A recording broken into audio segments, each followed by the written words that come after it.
ಎಲ್ಲರಿಗೂ ನಮಸ್ಕಾರಗಳು. Smitha's magic and ಸ್ಕಿನ್ಗೆ ಎಲ್ಲರಿಗೂ ಸ್ವಾಗತ. ನೋಡಿ, ಇವತ್ತು ನಾನು ನಿಮಗೆ ಆಂಜನೇಯ ಸ್ವಾಮಿಗೆ ಸಂಬಂಧಪಟ್ಟಂತೆ ಒಂದು ವಾಸ್ತು ಪರಿಹಾರವನ್ನು ತಿಳಿಸ್ಕೊಡ್ತಾ ಇದ್ದೇನೆ. ಮನೆಯಲ್ಲಿ ಏನಾದರೂ ವಾಸ್ತು ನಮಗೆ ಸರಿ ಇಲ್ಲ ಅಂತ ಅಂದಾಗ ಮನೆಯಲ್ಲಿ ತುಂಬ ಕೆಟ್ಟ ಸಮಸ್ಯೆಗಳು ಹೆಚ್ಚಾಗುವಂಥದ್ದು ತುಂಬಾ ಇರ್ತದೆ. ಹಾಗಾಗಿ ಇವತ್ತು ಅದಕ್ಕೆ ಸಂಬಂಧಪಟ್ಟಂತೆ ನಾವು ಯಾವ ರೀತಿ ವಿಗ್ರಹ ತೆಗೆದುಕೋಬೇಕು, ಈಗೇನಾದರೂ ನೀವು ಹೊಸದಾಗಿ ಒಂದು ಆಂಜನೇಯ ಸ್ವಾಮಿ ವಿಗ್ರಹ ತೆಗೆದುಕೋಬೇಕು ಅಂತ ಅಂದ್ಕೊಂಡಿದ್ರೆ ನಾನು ನಿಮಗೆ ಒಂದು ವೈಯಕ್ತಿಕವಾಗಿ ಸಲಹೆ ಕೊಡೋದೇನಂತಂದರೆ, ಕುಳಿತಿರುವಂಥದ್ದು ಆದಷ್ಟು ಶಾಂತ ಸ್ವರೂಪದಲ್ಲಿರುವಂಥದ್ದು ತೆಗೆದುಕೊಳ್ಳಿ. ಆಮೇಲೆ ಇನ್ನೊಂದು ಅಭಯಹಸ್ತ ಅಂದರೆ ನಿಮಗೆ ಒಂದು ಆಶೀರ್ವಾದ ಮಾಡ್ತಿರೋ ರೀತಿಯಲ್ಲಿ ಪುಟ್ಟದಾಗಿರುವಂಥ ಒಂದು ಆಂಜನೇಯ ಸ್ವಾಮಿ ವಿಗ್ರಹ ತೆಗೆದುಕೊಳ್ಳಿ. ಮನೇಲಿ ಇಟ್ಟರೆ ತುಂಬಾ ಒಳ್ಳೆಯದು. ಅದು ಬಿಟ್ಟರೆ ನಿಂತಿರೋದು ಬೇಡ. ನೀವು ಕೇಳ್ಬೋದು, ನಿಮ್ಮ ಹತ್ರ ನಿಂತಿರೋಂಥದ್ದು ನೀವು ಇಟ್ಟಿರುತ್ತಲ್ವಾ ಮನೇಲಿ ಅಂತ ಅನ್ಬೋದು. ನಾನು ಅದನ್ನು ತೆಗೆದುಕೊಂಡೆ ತುಂಬ ವರ್ಷಗಳಾಯಿತು. ಹಾಗಾಗಿ ನನಗೆ ಅದು ಕೊಡೋದಕ್ಕೆ ಇಷ್ಟ ಇರಲಿಲ್ಲ ಅಂತೇಳಿ ನಾನು ಅದೇ ವಿಗ್ರಹ ಇಟ್ಕೊಂಡಿದ್ದೇನೆ. ಸೊ ಹಾಗಾಗಿ ಆದಷ್ಟು ಹೊಸದಾಗಿ ನೀವು ತೆಗೆದುಕೊಳ್ಳೋದಾದರೆ ಕುಳಿತಿರುವಂಥದ್ದನ್ನು ನೀವು ತೆಗೆದುಕೊಳ್ಳಿ. ಅದು ಬಿಟ್ಟರೆ ಪಂಚಮುಖಿ ಆಂಜನೇಯ ಸ್ವಾಮಿ ವಿಗ್ರಹ ತುಂಬ ಅಂದರೆ ತುಂಬಾ ಒಳ್ಳೆಯದು. ಅದನ್ನು ನೀವು ತೆಗೆದುಕೊಂಡ್ರೆ ಇನ್ನೂ ಒಳ್ಳೆಯದಾಗ್ತಾ ಹೋಗುತ್ತದೆ. ಆಮೇಲೆ ಬೆಟ್ಟ ಹೊತ್ಕೊಂಡಿರುವಂಥದ್ದು ಅದು ಬೇಡ, ಆ ಒಂದು ವಿಗ್ರಹ ಬೇಡ. ಆದಷ್ಟು ಕುಳಿತುಕೊಂಡಿರೋಂಥದ್ದು, ಇಲ್ಲಾಂದರೆ ಪಂಚಮುಖಿ ಆಂಜನೇಯ ಸ್ವಾಮಿ, ಇದಿಷ್ಟನ್ನು ನೀವು ತೆಗೆದುಕೋಬೋದು. ಇವತ್ತು ನೋಡಿ, ನಾನು ನಿಮಗೆ ಆಂಜನೇಯ ಸ್ವಾಮಿಯ ಬಗ್ಗೆ ಒಂದು ಸಾಕಷ್ಟು ಮಾಹಿತಿಗಳನ್ನ ಕೊಡೋಣ ಅಂದ್ಕೊಂಡಿದ್ದೇನೆ.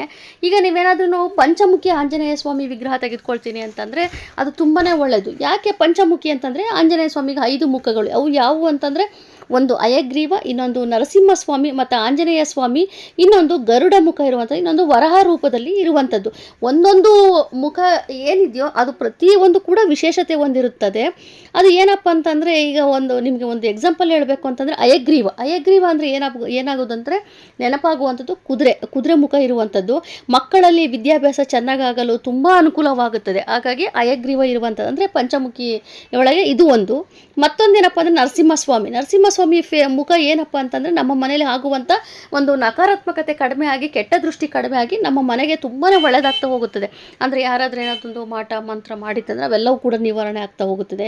ಇನ್ನು ನಂತರದಲ್ಲಿ ಏನಪ್ಪ ಅಂದರೆ ಗರುಡ ಯಾವ ರೀತಿ ಅಂತಂದರೆ, ಮನೆ ಅಭಿವೃದ್ಧಿ ಆಗಲು ತುಂಬ ಸಹಾಯ ಮಾಡ್ತಾನೆ. ಹಾಗಾಗಿ ಗರುಡ ಇರಬೇಕು. ಆಮೇಲೆ ನಾವು ಏನೇ ಒಂದು ಕೆಲಸ ಮಾಡಿದ್ರು ಕೂಡ ಅಡೆತಡೆಗಳೆಲ್ಲ ನಿವಾರಣೆ ಆಗ್ತಾ ಹೋಗುತ್ತದೆ. ಅದರ ನಂತರದಲ್ಲಿ ವರಹಸ್ವಾಮಿ ಅಂತಂದರೆ, ವರಹಸ್ವಾಮಿ ನಿಮಗೆ ಗೊತ್ತಿರುವಂಥದ್ದೇ, ಭೂಮಿಗೆ ಸಂಬಂಧಪಟ್ಟಂತು. ನಮ್ಮ ಮನೆಗೆ ನಾವೇನಾದರೂ ಹೊಸದಾಗಿ ಒಂದು ಸೈಟ್ ತೆಗೆದುಕೋಬೇಕು ಅಥವಾ ಒಂದು ಹೊಸ ಮನೆಗೆ ನಾವು ತೆಗೆದುಕೋಬೇಕು ಅಂತಂದರೆ ಈ ವರಹಸ್ವಾಮಿ ನಮಗೆ ತುಂಬಾ ಒಳ್ಳೇದು ಮಾಡ್ತಾ ಹೋಗ್ತಾರೆ. ಈ ರೀತಿಯಾಗಿ ನಾವು 5 ಮುಖಗಳು ಇರುವಂಥ ಒಂದು ಪಂಚಮುಖಿ ಆಂಜನೇಯ ಸ್ವಾಮಿ.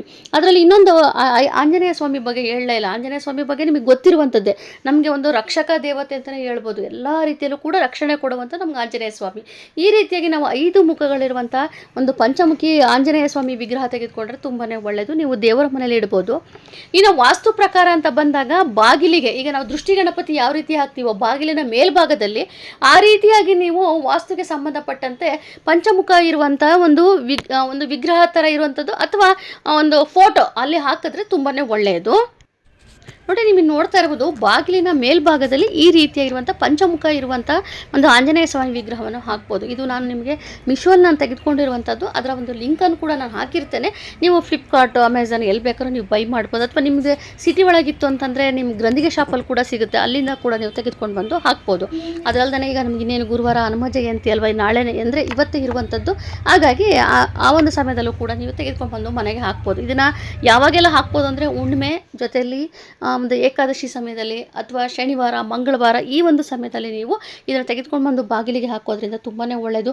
ಮನೆಗೆ ಹಾಕುವಂಥ ಒಂದು ನಕಾರಾತ್ಮಕತೆ ಕಡಿಮೆ ಆಗ್ತಾ ಹೋಗುತ್ತದೆ. ಆಮೇಲೆ ಮಕ್ಕಳಲ್ಲಿ ಭಯ ಕಡಿಮೆ ಆಗಿ, ಇನ್ನೊಂದೇನಪ್ಪ ಅಂದರೆ ವಿದ್ಯಾಭ್ಯಾಸದಲ್ಲಿ ಅವರು ತುಂಬಾ ಉನ್ನತಿಗೆ ಹೋಗೋ ಕಾರಣ ಆಗುತ್ತೆ. ಅಂದರೆ ಅವರಲ್ಲಿ ಆಸಕ್ತಿ ಹೆಚ್ಚಾಗುವಂಥದ್ದು, ಹಠ ಮಾಡುವುದು ಕಡಿಮೆ ಆಗುವಂಥದ್ದು, ಇವೆಲ್ಲವೂ ಕೂಡ ನಿಮ್ಮಲ್ಲಿ ಒಂದು ಬದಲಾವಣೆಗಳು ಆಗ್ತಾ ಹೋಗುತ್ತದೆ. ಹಾಗಾಗಿ ನೀವು ಇದನ್ನು ತೆಗೆದುಕೊಂಡು ಬಂದು ಹಾಕ್ಬೋದು. ಈಗ ನೀವು ದೃಷ್ಟಿ ಗಣಪತಿ ಹಾಕಿರ್ತೀರಲ್ವ, ಅದ್ರ ಪಕ್ಕದಲ್ಲಿ ಇದನ್ನು ಕೂಡ ಹಾಕ್ಬೋದು, ತೊಂದರೆ ಇಲ್ಲ.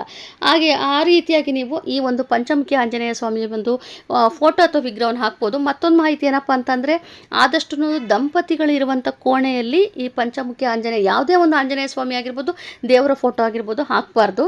ಆಮೇಲೆ ಮಕ್ಕಳ ರೂಮ್ನಲ್ಲಿ ಹಾಕಿ, ಮಕ್ಕಳು ಮಲಗುವಂಥ ಕೋಣೆಯಲ್ಲಿ ಹಾಕಿ. ಯಾಕಂದರೆ ಮಕ್ಕಳು ಸ್ವಲ್ಪ ರಾತ್ರಿ ಹೊತ್ತು ಭಯ ಪಡ್ತಿರ್ತಾರಲ್ಲ, ಮಕ್ಕಳಿಗೆ ಒಂದು ಶ್ರೀರಕ್ಷೆ ಆಗಿರುತ್ತೆ. ಹಾಗಾಗಿ ಮಕ್ಕಳ ರೂಮಲ್ಲಿ ಹಾಕ್ಬೋದು. ಜೊತೆಲಿ ನೀವು ಹಾಲ್ನಲ್ಲಿ ಹಾಕ್ಕೋಬೋದು. ಆಮೇಲೆ ನಿಮ್ಮ ದೇವರ ಮನೇಲಿ ಇರುವುದಂತೂ ತುಂಬಾ ಒಳ್ಳೆಯದು, ದೇವರ ಮನೇಲಿ ಇಡಿ. ಹಾಗೆಯೇ ಈ ರೀತಿಯಾಗಿ ನೀವು ಒಂದು ಪಂಚಮುಖಿ ಆಂಜನೇಯ ಸ್ವಾಮಿ ವಿಗ್ರಹ ಅಥವಾ ಫೋಟೋ ತೆಗೆದುಕೊಂಡು ಬಂದು ಮನೇಲಿ ಇಟ್ಟು ಪೂಜೆ ಮಾಡ್ಕೋಬೋದು. ತುಂಬಾ ಒಳ್ಳೆಯದಾಗ್ತಾ ಬರ್ತದೆ.